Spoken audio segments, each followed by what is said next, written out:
फ़िरौन मिस्र का बादशाह कैसे बना। फ़िरौन शहर अस्फ़हान का एक गरीब अत्तार था।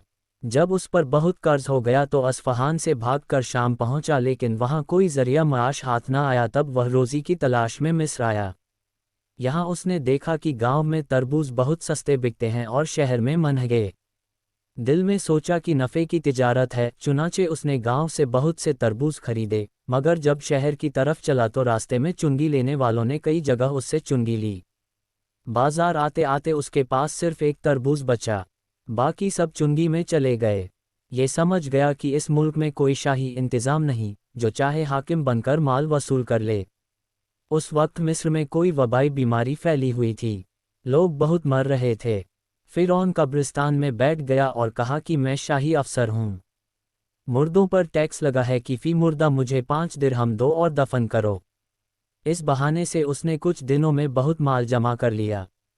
इत्तिफाक से एक रोज़ कोई बड़ा आदमी दफन के वास्ते लाया गया। फ़िरौन ने उसके वारिसों से भी रुपए मांगे तो उन्होंने उसे गिरफ्तार करके बादशाह के पास पहुंचा दिया और सारा वाकया बादशाह को सुना दिया।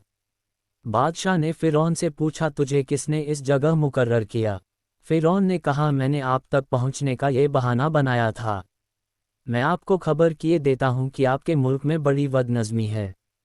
मैंने 3 महीने के अरसे में जुल्म के साथ इतना माल जमा कर लिया है। आप ख्याल कर सकते हैं कि दूसरे हुकाम क्या कुछ करते होंगे। ये कहकर वह सारा माल बादशाह के सामने डाल दिया और कहा कि अगर आप इंतज़ाम मेरे हवाले कर दें तो मैं आपका मुल्क दुरुस्त कर दूं। बादशाह को ये बात पसंद आई और फ़िरौन को कोई मामूली ओहदा दे दिया। फ़िरौन ने वह तरीका इख्तियार किया जिससे बादशाह भी खुश रहा और रियाया भी।